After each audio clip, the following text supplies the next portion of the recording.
Yeah. And they had fences, and they kicked the bulls out so they could play baseball. Yeah, you that's see. right. So anyway, they want you to speak.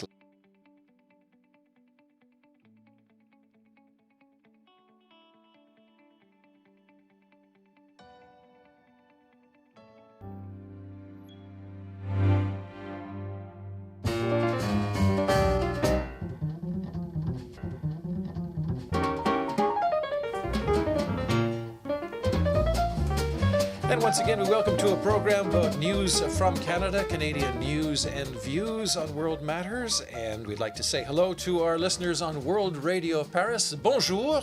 We can say that. Right? Bonjour. There you go.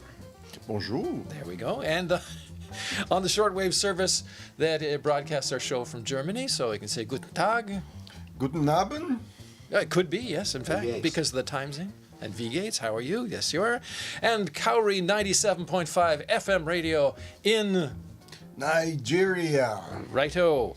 Now, I'm Mark Montgomery along with Terry Haig Yo. and Levon Savants. Hello. And in our control room, we have Marc-André Deschamps, Benoit Durand, and Commander Dutil, who is known in French as Le Grand Manitou. The Grand Quick? Oh.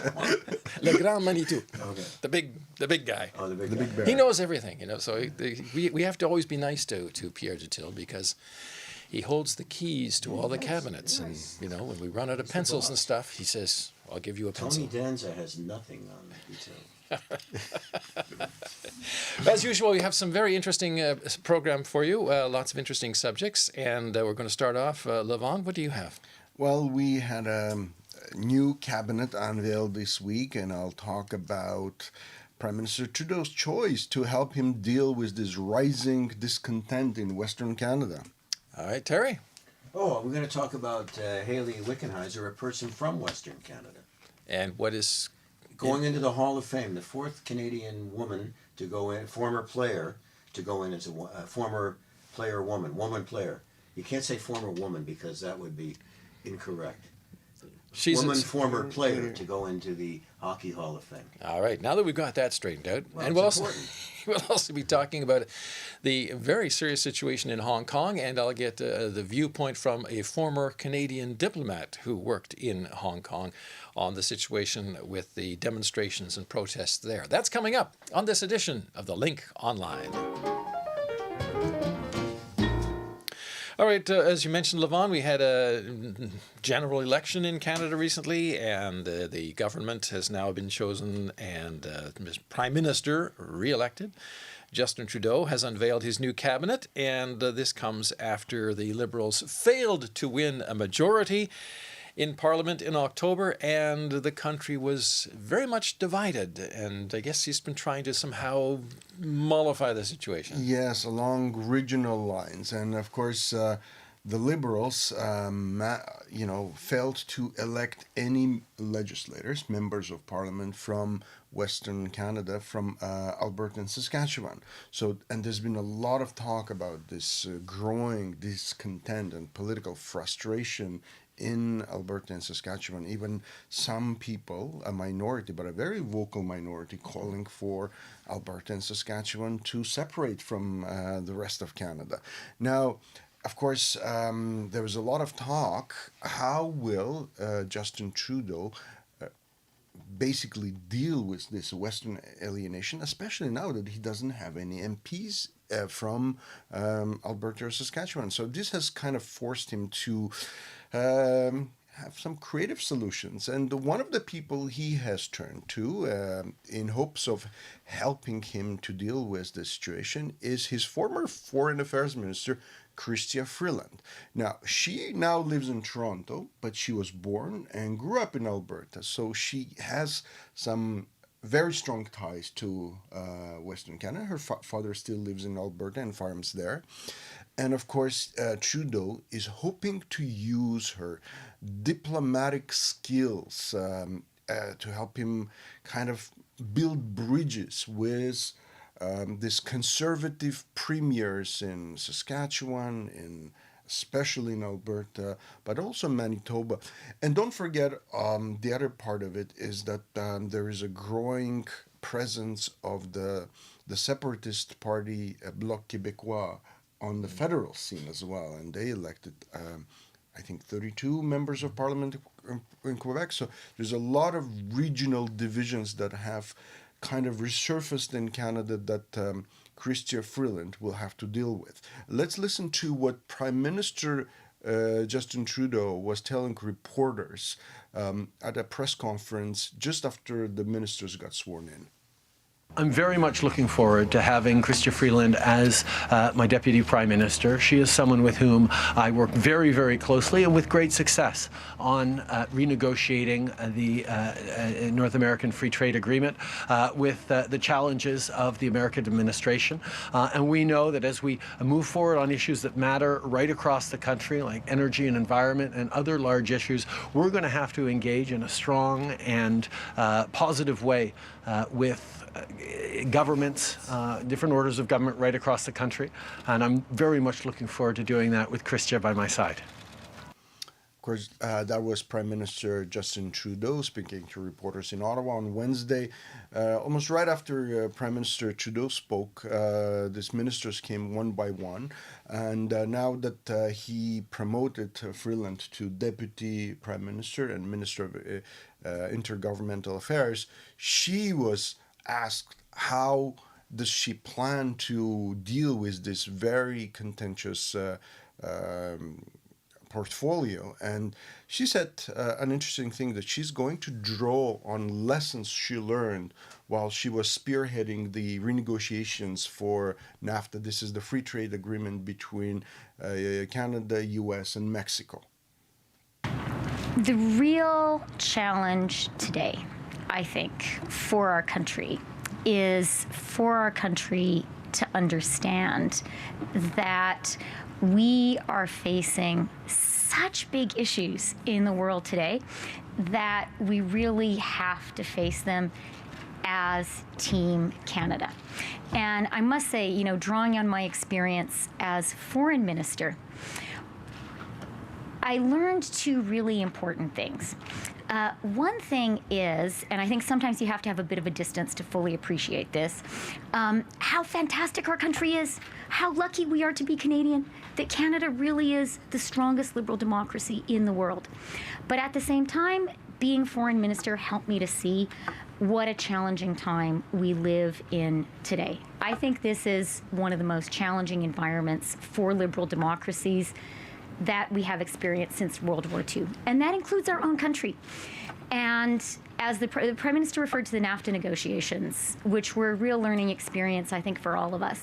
And the strongest learning we came out of from the NAFTA negotiation was you have to face the big challenges united as a country. And that is what we need to do when it comes to confronting the big issues of our time. When it comes to the West specifically, I think what we need to do as a federal government, when it comes to the West and when it comes to all our provincial relationships, is really listen hard. With the NAFTA negotiations, what journalists tended to see was the negotiation itself, and Canada talking to the US, talking to Mexico. But that was like the tip of the iceberg.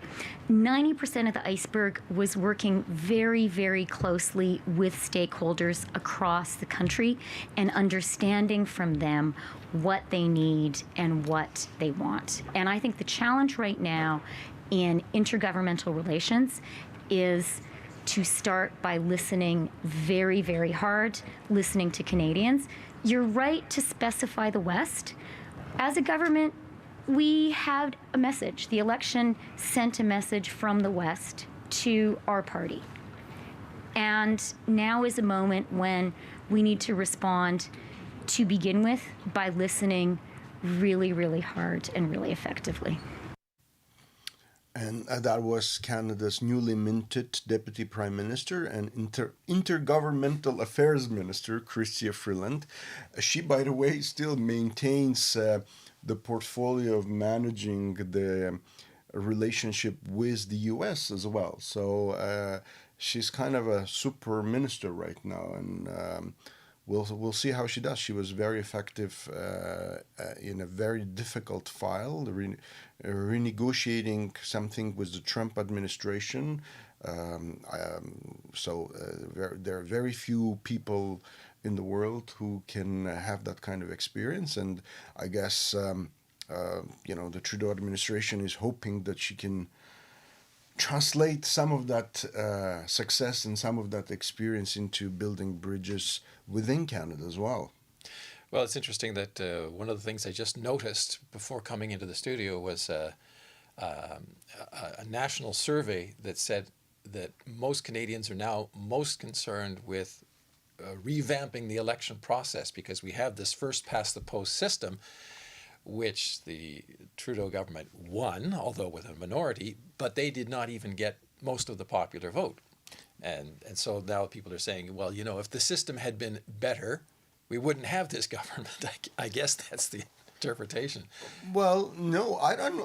I mean, if I remember looking at the projections right after the election, and there were people were kind of modeling so what the parliament would look like if you had used the first past the post, which the system that we have now, and then there were, I think, 2 or 3 different proportional representation systems that were discussed, and I think in all of them the Liberals would still be the minority government, but the proportion of the other parties, especially the Greens, especially the New Democratic Party, would be a lot bigger.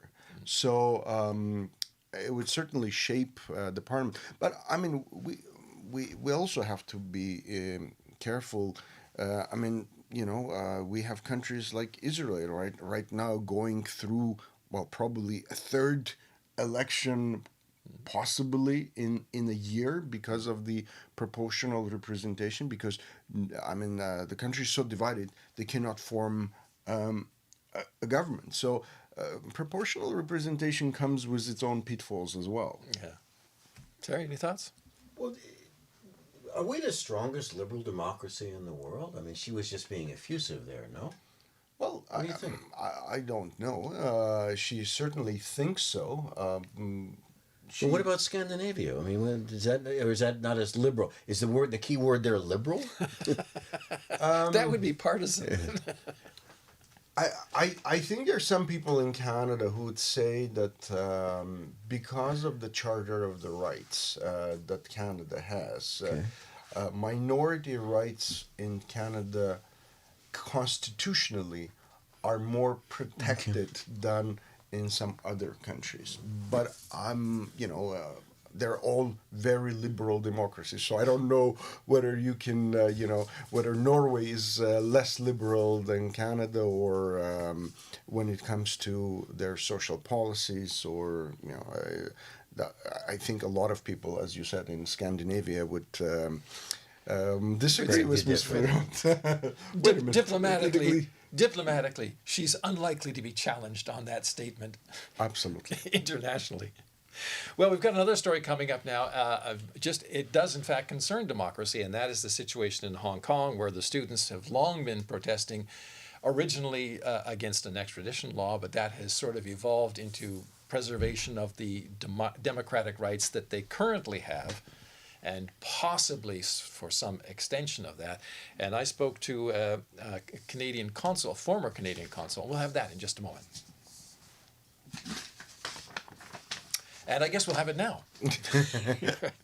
Okay, we know that those demonstrations in Hong Kong are continuing, and although things have been relatively quiet around the Hong Kong University, where the students had been holed up now, most of them have left and surrendered to police. There are still a handful inside. Yeah, those troublemaking students, forever and ever they cause problems. Every country, the students, Gosh. Well, anyway, I was speaking to a former Canadian consul in Hong Kong, Colin Robertson, and in this excerpt, I began by asking him, said, you're the former consul, you've been there. What kind of things were going through your mind when you saw these images on TV of the riot police and the fighting and the throwing of stones and the massive amounts of tear gas going on?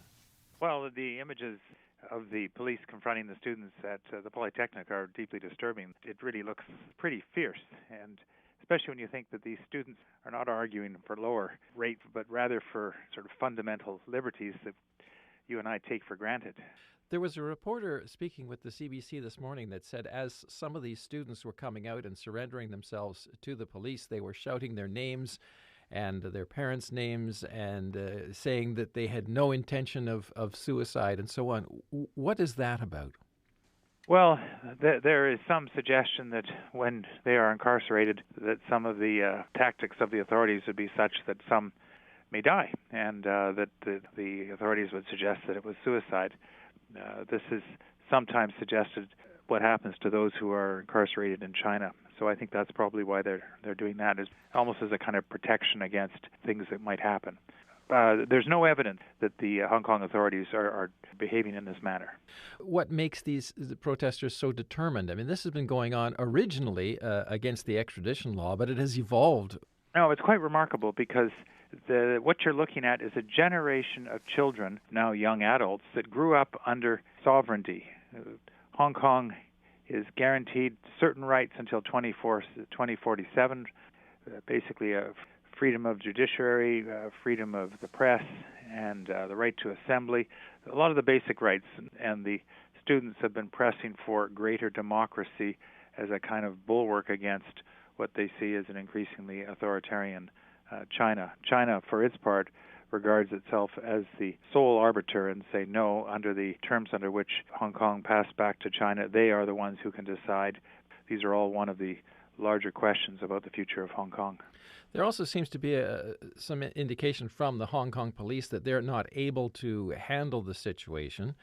And China, I think, has sort of hinted that the West should stay out of this. What is the significance of that? What might China do then? Well, there's sort of two things there. First of all, can the Hong Kong police handle the situation? Well, if you would look at the past 6 months, you'd say, no, they can't handle it. But does that mean that they appeal to China? That they have not, and I think that there's a kind of recognition that if China were to release the People's Liberation Army, which is garrisoned in the city, or bring over their special police from across the border in Shenzhen, that would be, and probably viewed by, especially if the tactics were brutal, as a kind of another Tiananmen Square, which I think China wants to avoid at all costs because of their effort to create a better public image for China. Speculate, if you would, on how you see this playing out. Well, sadly, it's hard to see it ending well. The university occupation seems to have ended peacefully, but there's no indication that the protesters, and again, they're kind of leaderless, and they have broad support in the public, that this is going to end soon, unless the Hong Kong government authorities were to show some sign of moving on some of the demonstrators' demands. Again, more democracy, but that's not likely on because China has said no, and the idea of amnesty, I don't think that's on, and the idea of an investigation of the police, well, the new police commissioner said no, that's not going to happen. So I think that you'll continue to see these demonstrations, and it's bad for Hong Kong because it means it's a less attractive place to do business. I think it's bad for China because it shows the dark side of China and the other things going on in China. And it's bad for Canada because Hong Kong has been our place in Asia where we are best positioned from which to be able to do business, not just with China, but with the rest of Asia. And that was an excerpt of my conversation with Colin Robertson, a former consul in Hong Kong, Canadian consul in Hong Kong. And it's interesting, just before I came into studio, I briefly saw a comment from the last British governor of Hong Kong. And he was basically saying the exact same things as Colin Robertson. This is probably not going to turn out well for anybody. And it's certainly not good for Hong Kong, and it's not good for business. And I was goofing around there about the students, but since time immemorial, students have protested again. I'd like to know the dynamic of why we ignore them, because usually students have the right idea. They're idealistic, they see things relatively clearly, but all of a sudden pragmatism rules on the part of the grown-ups. And not a lot gets done, right? No, but seriously. Because reality comes into it. What's the reality? The reality is that... The reality is that if the Hong Kong police fail to take care of this protest, the Chinese Liberation Army will move in, and you'll have another Tiananmen massacre. I get. No, I get that reality. So somebody has to do something. This situation reminds me of 1982 Solidarność and how the communist government in Poland, and I think it was under General Wojtek Jaruzelski, imposed martial law, and how he was, I think there was even an attempt to prosecute him after the fall of the Berlin Wall. But his kind of line of defense was like, listen, I didn't have my choice. It was either us Poles taking care of that or having another 1956. 56. And of course, the Poles were not going to go quietly like the Czechs did in 1968. It would have turned into another bloodbath. So you have here like a situation where the Hong Kong government is damned if they do and damned if they don't, because you're facing a relationship with your own population that is demanding more rights, more democracy, and wants those rights cemented, rightfully so. But you're also dealing with Beijing that wants nothing to do with that. Like Hong Kong is a cash cow for them. All they want is to have stable business. They don't care about human rights. They don't care about democracy. They'll tolerate it as long as it doesn't interfere with business. Yeah. And it looks like now it's interfering with business.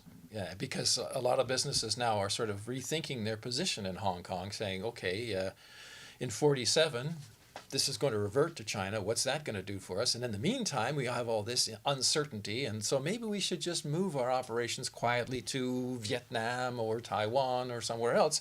We can continue doing business with Asia and perhaps with China, but perhaps also from a somewhat safer and more stable location. The other thing in this is that we also have like 300,000 Canadian citizens in Hong Kong. And there might even be more than that because they travel there often. They're Hong Kong born, and so they travel there on a Hong Kong passport or a Chinese passport. And so there may even be more than 300,000 there. And there's also like about 100,000 Americans and 100,000 British as well. And this is one of the things that he said in the discussion was, if they have to get out or they decide to get out quickly, I mean, that's going to create a huge amount of problems because you can't move hundreds of thousands of people quickly from a location like that. Yeah, and it's not like Lebanon where, you could send in, cruise ships to pick up people. You're going to be dealing with China and the PLA again, if anything happens in Hong Kong. So in any case, it looks like it's a very... very delicate situation. And then we have, complicating that, of course, we just have the United States with their law that they're proposing. I don't know the exact wording of it, but something to do with recognizing democracy or human rights or something in Hong Kong. And China is just absolutely livid about the possibility of Trump signing this document. Absolutely. And listen, don't forget, I mean, from the Chinese perspective, this represents another form of Western colonialism. The way Hong Kong, Shanghai, other Chinese cities were basically colonized by Europeans in the 19th century. So there's a lot of also nationalist sentiment in China. Even those who oppose the Communist Party would still oppose, the idea of Western involvement in Chinese affairs. And then, of course, again, on Sunday, we have regional elections in Hong Kong. These are for the lower levels of government. And so they're watching to see what's going to happen with that. They're stationing police outside the polling areas. Are they going to nominate pro-demonstrator officials or pro-Beijing officials at these lower levels? So this could be, are people going to turn out to vote, or are they going to stay home as a protest again? So that too will be an interesting thing that's coming up this weekend. Yes, a lot of things to watch for in Hong Kong this weekend. All right, we're going to move on to a somewhat lighter story coming up with Terry Haig in just a moment. Of course.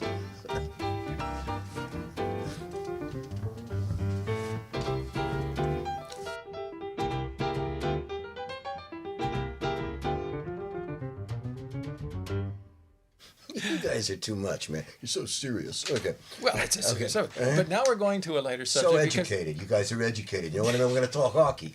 It's a Grey Cup weekend. Okay, now we had somebody inducted into the Hockey Hall of Fame. That's right. that in itself, not that special. But this person is. Well, I got to special. talk fast here because we're running out of time. You guys taking up all this time on Hong Kong, and we get the got lots of important time. things like hockey, boys.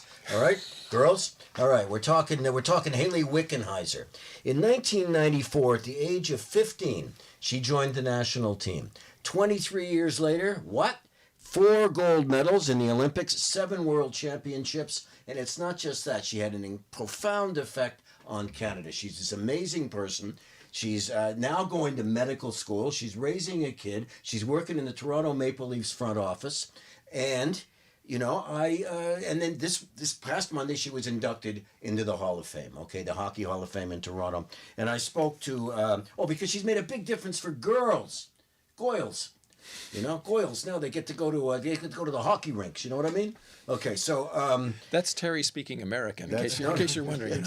well, we play hockey down in America too. Okay. Well, you play at it. Okay, but, but I spoke to CBC sports journalist Andy Bennett about Wickenheiser, and here's part of our conversation. Haley Wickenheiser was not only a great hockey player, she is a totally amazing human being, as far as I can tell. I mean, I'm such a fangirl for Haley Wickenheiser. She's one of my favorite female athletes. She's right in the sweet spot for me. Growing up, watching what she did at the many Olympics, 4 Olympic golds, 7 world championships. 23 years on the national team.